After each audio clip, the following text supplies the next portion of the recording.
Salve, meus amigos do B2B, tudo bem? Vamos aqui chegando para mais um podcast hoje com uma convidada muito especial. Lembrando que esse podcast é um oferecimento do Agende Rápido, seu aplicativo de consultas, e também uma startup originalmente paraense. E para falar sobre esse tema hoje, a gente trouxe a Ingrid Teles, minha amiga já de longa data, e também empreendedora com um projeto sensacional que é a Ver o Fruto. Ela vai contar mais um pouquinho para a gente. Mas antes eu preciso que vocês, por favor, se inscrevam no canal, curtam esse vídeo, compartilhem com os amigos, porque isso vai ser muito importante para a gente conseguir levar conhecimento e, principalmente, apresentar as empresas e as startups paraenses para investidores e também para potenciais clientes. Então, Ingrid, muito obrigado pela tua presença hoje aqui. Queria primeiramente que você se apresentasse para a nossa audiência, falasse um pouquinho sobre você, sobre o projeto, e a gente vai tocando esse papo. Ok, olá, eu me chamo Ingrid Teles, eu sou a CEO da Ver o Fruto, uma startup que transforma resíduos em novos produtos a partir da economia circular. Atualmente nós trabalhamos com os caroços da manga e o caroço do açaí e transformamos em carvão ativado para a produção de sabonetes faciais para a pele mista e oleosa e também para o tratamento de água, principalmente na nossa região. Que bacana, Ingrid. Primeiro de tudo, uma dúvida que já surgiu. O que seria a economia circular? No caso, o que hoje as pessoas enxergam como resíduo, nós agregamos valor a isso. Então, hoje o caroço do açaí e o caroço da manga são resíduos que nós encontramos por aí e causam um impacto ambiental negativo na nossa cidade. E o que nós fazemos é agregar valor a isso, usando ele como matéria-prima, para transformar em um produto com alto valor agregado. Então, no caso, a economia circular é quando a gente vai pegar alguma coisa que seria, entre aspas, lixo descartado pela sociedade e a gente vai utilizar isso de uma forma que seja economicamente viável e também tenha um retorno para a sociedade, né? A gente estava até conversando um pouco antes sobre essa parte do ESG, mas a gente vai entrar nisso um pouquinho mais à frente. Eu queria saber um pouco mais de ti, Ingrid, como é que foi a tua formação, como que foi a tua caminhada até chegar hoje a fundar a Ver o Fruto? Eu sou engenheira de produção de formação e desde quando eu estava na faculdade eu sempre sonhei em ter um negócio. Eu não sabia como eu ia fazer isso. Então, um dia eu estava caminhando pela nossa Avenida Nazaré e era no tempo da manga. Eu me deparei com uma grande quantidade de resíduos na cidade. E aquilo ali ficou muito na minha cabeça. Meu Deus, que problema é esse que eu vejo todas as manhãs as pessoas limpando aquilo. E recentemente eu tinha também passado pelo Círculo Fluvial e eu me deparei com uma cena de um senhor tomando banho no rio. E naquele momento só consegui me questionar qual é a qualidade de água que essas pessoas têm aqui. Então eu peguei, chamei uma professora para conversar e falei, olha, professora, eu me deparei com duas situações. Uma é a grande quantidade de resíduos de manga aqui na Avenida Nazaré e a outra foi um senhor tomando banho no rio, com aquela água e tudo, e eu não sei qual é a qualidade da água deles. Então eu peguei e falei para ela, será que um não dá para ser a solução do outro? É engraçado, né? Como o empreendedor, na hora que você vai montar uma empresa, o primeiro ponto, claro, lógico, em muitos dos casos, é a visão econômica, a visão comercial, de fazer mais dinheiro, mas também entra, e é o principal do negócio, a solução de uma problemática, né? Porque todo negócio, ele na prática é a solução de um problema. Então, poxa, muito bacana ver isso, que tu conseguiu associar a questão da problemática da manga com o quão potável seria aquela água ali para o consumo, né? E aonde que se casam as duas coisas? No caso, já tinham algumas pesquisas sendo realizadas com o caroço do açaí, e quando eu levei para ela, eu falei, bora tentar o da manga? Vamos ver como é que ele reage. E ela abraçou essa ideia comigo. Então, eu falei para ela que eu só iria fazer. No caso, eu sou uma pessoa muito curiosa. Então, naquele momento, eu não visava uma bolsa de iniciação de pesquisa nem nada. Só falei, eu quero realizar. A senhora topa comigo? Ela falou, bora. Então, nesse mesmo período, abriu a bolsa de iniciação científica e ela me inscreveu. E acabou dando certo. E eu pude usar o laboratório da instituição para fazer os primeiros testes. Qual foi a instituição? A Estácio de Belém. Ah, bacana. Poxa, muito bom. Muito bom saber que as instituições hoje, mesmo as privadas, também estão de portas abertas para essa iniciativa empreendedora, né? Sim. Que a gente sabe que a UFPA tem um braço muito forte também, né? Dessa parte de inovação, desenvolvimento de empresas. E isso daí na minha visão, assim, crucial para quem está na academia ou mesmo ali já finalizou a faculdade, mas está no caminho do mestrado e doutorado, para trazer a vida acadêmica mais associada à realidade, né? Porque, como a gente está conversando, isso tudo são projetos que vão ajudar no desenvolvimento da Amazônia, né? Então, pô, isso aí é sensacional. Pois é, Ingrid, e como foi que surgiu essa ideia do nome, Ver o Fruto? Por que esse nome? Olha, o nome Ver o Fruto ele veio em menos de 24 horas. Legal. Geralmente é difícil, né, chegar no nome, a parte mais difícil. Sim, porque nós estávamos precisando entrar no Parque de Ciência e Tecnologia e nós já tínhamos pensado em outro nome. Mas só que quando nós levamos para a diretoria, eles falaram, olha, tá entrando outra empresa com esse nome aqui. Caramba. Eu ia agora, tu consegue me entregar um outro nome até amanhã? Qual seria o nome? Vivar. Vivar. Porque ele tem um significado bem interessante, porque ele é tupi. E aquilo é engraçado, que principalmente o paraense, ele não gosta muito de estar relacionado com essa parte indígena. Mas o cara quer abrir uma empresa, a primeira coisa que ele faz é pesquisá-la. Aqui alguma coisa, né? É isso mesmo. É verdade. Então, porque no início, quando nós estávamos trabalhando só com a manga, o nosso nome era Mambelém. Mas só que ele estava muito restrito à sua manga mesmo. E a ideia era trabalhar outros resíduos como o do açaí. Entendi. E aí, como é que iniciou esse trabalho com a manga? Como que é toda a linha de produção de vocês? Falando primeiramente da manga, depois a gente fala do açaí. No caso, como aconteceu? Foi só a coleta da manga mesmo. Era muito comum no tempo da faculdade as pessoas passarem lá na Nazaré e me encontrarem catando manga. Aí tirando toda a parte do caroço, tudo. Aí eu levo para o laboratório e faço todo o processo lá. Então, a manga ela é coletada, no caso dos resíduos que eu estava fazendo em Nazaré. Aí eu pegava, limpava ele, higienizava, tirava toda aquela parte da polpa que ainda tinha. Depois disso ele passava por um processo de mais ou menos desidratar o caroço. Entendi. E nosso primeiro processo, ele era com químicos. Entendi. Então, ele entrava com uma solução química, tudo. Então, o nosso primeiro processo, ele era muito longo e ele tinha um impacto também não muito interessante por trabalhar com químicos e tal. Entendi. Hoje, nós conseguimos mudar todo esse processo, até mesmo porque nós queremos escalar e estamos conseguindo fazer isso, né? Então, a gente conseguiu reduzir bem o tempo e aumentar a capacidade mesmo de produção. Isso aí. Isso aí é bem interessante, né? Até porque se você está querendo puxar uma coisa mais para o lado ecológico, mais focado no benefício do ambiente, então não faria muito sentido usar o químico, né, para desidratar. Poxa, bem bacana. E aí, como é que tem muita diferença na relação do tratamento da manga, do caroço da manga para o caroço do açaí? Não. A ideia até de trabalhar com o caroço do açaí se dá porque o fruto do açaí nós temos o ano inteiro. Sim. Então, sempre, mesmo quando não está no tempo dele, é uma quantidade assim absurda de resíduos. Sazonalidade é menor, né? Do que Isso. da manga. O da manga não, são aqueles meses ali bem pontuais mesmo. Entendi. Então, para rodar o ano todo, a ideia bora pegar outro resíduo que gera uma grande dor de cabeça na nossa cidade. Para teres noção, quando a gente fala de resíduo do caroço do açaí, a gente nunca consegue fechar um número exato mesmo para saber quantas toneladas são descartadas diariamente. Mas tem estudo que fala que vai de 1 a 2 toneladas diárias. Outros falam que é 16, que é onde a gente acredita que seja mesmo. Tem outros que falam que é 150 toneladas e chegando até 2.000 toneladas diariamente. E isso tudo vai parar em beiras de canais, em esquinas e tudo isso, causando várias consequências assim absurdas, principalmente na periferia. Tudo é descartado, né, na prática. Entendi. E aí, no caso, após esse tratamento todo que a empresa faz, né, no caroço, tanto da manga quanto do açaí, qual que é o resultado final?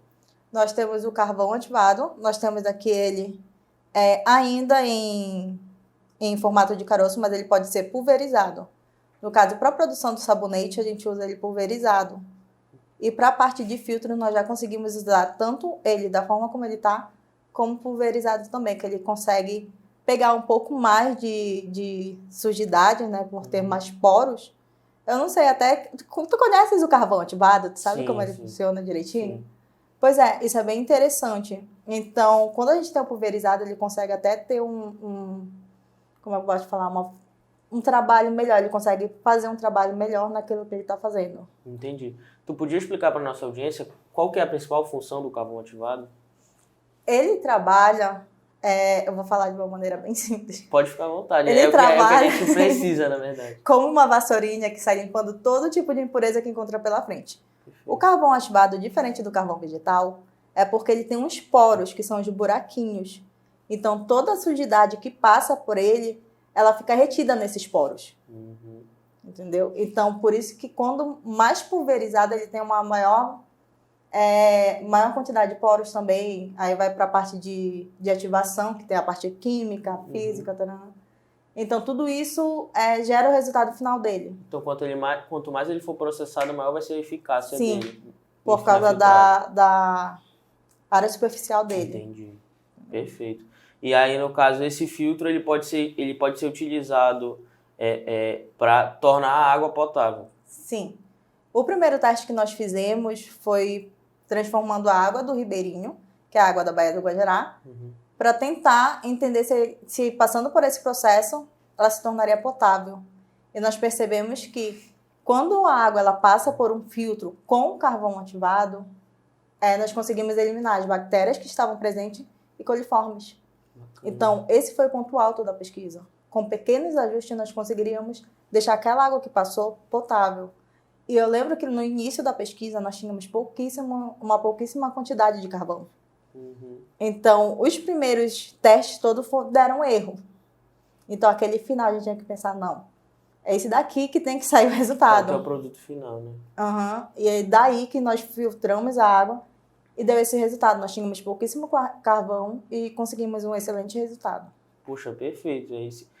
Se a gente conseguir perceber a solução social que é isso, que você pega uma coisa que seria descartado, que vai trazer lixo para as nossas ruas, para a cidade, e transformar isso em um benefício para a sociedade, porque a gente vai conseguir transformar a água que seria impura para o consumo em água potável que pode ser consumida. Se a gente vê que hoje um dos principais desafios do nosso estado, na verdade do nosso país, mas especialmente aqui da nossa região, que é o saneamento básico, a gente percebe que essa solução ela é muito interessante. Mas assim, eu acho que o principal desafio é entender a viabilidade disso, né? O quão viável é para que esse projeto, por exemplo, através desse filtro, o quão viável ele é para chegar na porta do ribeirinho. Como que o ribeirinho poderia utilizar desse filtro, por exemplo? No caso, as primeiras pesquisas que nós fizemos, ela nos deixou bastante confusa, porque essas pessoas elas não têm uma renda, então elas não teriam como marcar com um projeto desses também. Então foram muitos anos de estudo, até que isso nasceu em 2015, né?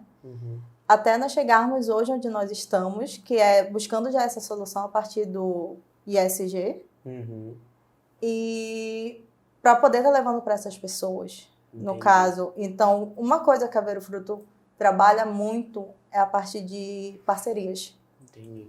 Porque a ideia da parceria é fazer uma relação ganha-ganha, uma relação onde um ajuda o outro ali. Então, com isso, nós conseguimos pegar desde a ponta, que são nossos fornecedores, que hoje nós temos um parceiro que é a Copivate, uma cooperativa de batedores do caroço do açaí, melhor dizendo.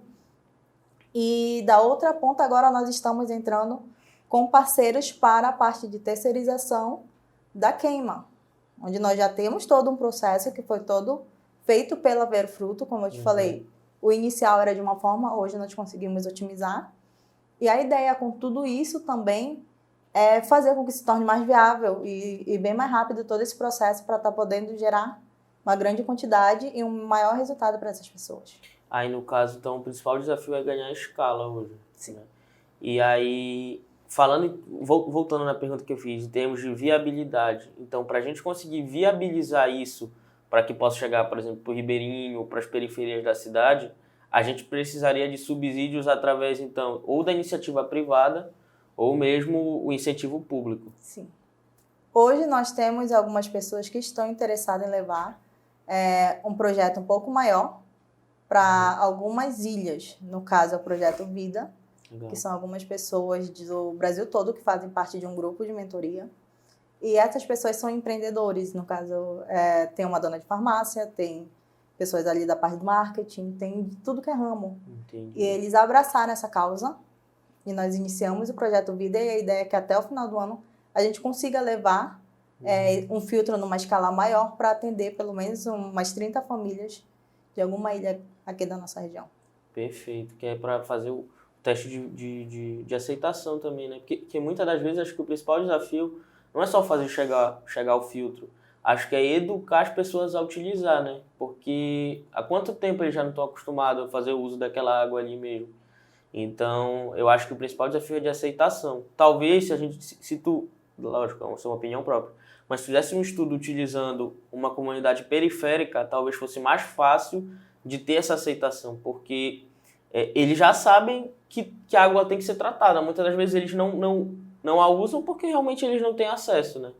Então, eu acho que, olhando agora, fazendo uma análise, primeiro como administrador, né, que sou de formação, e depois como investidor, eu acho que o principal desafio da Ver o Fruto hoje é tornar esse processo todo, né, para que isso chegue na ponta de uma forma mais comercial. Um exemplo. Qual que seria o custo para eu ter um produto desse, por exemplo, na minha casa, que eu pegue lá o meu balde, jogue dentro do filtro a água e ela saia na outra ponta potável para o consumo da minha família? Então, eu acho que esse estudo de viabilidade, saber realmente quanto que isso custaria para as pessoas, vai ser muito importante para entender. Será que o custo disso vai ficar muito alto? Será que a periferia vai conseguir ter acesso a esse tipo de insumo, né? Porque hoje a gente sabe que, por exemplo, o filtro, para você botar um filtro na sua casa é muito caro. Sim. Um filtro de água, isso torna muito inviável para o morador periférico ter. E ainda tem outro problema, que muitas das vezes ele consome a água da torneira, a água da nossa Cozampa aqui. Então, nem sempre tem, né? Às vezes falta, né? Muitas das vezes falta, na verdade. Esse é um grande problema das periferias também, que muitas delas nascerem em situações de invasão, fica muito difícil o acesso a essa água, né? Então, realmente é um projeto muito interessante e, se você aí algum investidor, uma empresa grande estiver olhando para a gente, vendo esse podcast, fica o convite aí para conversar com a Ingrid, com o time da Ver o Fruto, para desenvolver esse projeto de viabilidade, para que isso possa chegar tanto nas ilhas quanto nas periferias também, que é excelente. Mas se tu não consegues fazer uma estimativa de quanto isso custaria hoje? Conversando com a pessoa responsável do meu time, ela me falou que isso daí tá bem menos que R$100. Olha só. Mas uma coisa que nós estamos trabalhando é um novo modelo de negócio na parte de como mesmo monetizar isso. Perfeito. De uma maneira que fique viável para todas as pontas. Perfeito. Então, nós já iniciamos essa parte da monetização, do planejamento da monetização, pensando nessas pessoas mesmo. Perfeito. Eu acredito que um valor desse de abaixo de R$100, além de tornar acessível para as pessoas, isso também pode chamar a atenção de muitas empresas para levarem isso, né? Darem como uma forma de incentivo para aquelas comunidades. A gente tem muitas empresas, muitas mineradoras pelo interior do estado. Então, eu acho que um valor desse, se a gente ficar ali entre R$50 a R$100, já fica bastante viável. Tá? Então, realmente é uma ideia excelente, é um projeto muito bom, porque quando a gente percebe a solução de um grande problema sendo corrigido a baixo custo, cara, isso é perfeito. Né? Então, assim, hoje, o que o mercado olha? De que tamanho dá para ser o teu negócio? Né? De que tamanho dá para ser a Ver o Fruto? Então, a Ver o Fruto ela pode ser muito grande a partir do momento em que ela conseguir ganhar escala. E o negócio de vocês é muito escalável, como a gente já conversou. Consegue terceirizar a parte da produção, tu consegues fazer... o mais difícil, na minha opinião, já foi feito, que é toda a testagem e perceber que o produto é viável, né? Que esse filtro funciona muito bem. Então, eu acho que sim, poxa, vocês vão crescer muito E eu ainda quero trazer vocês ainda muitas outras vezes aqui para conversar sobre isso.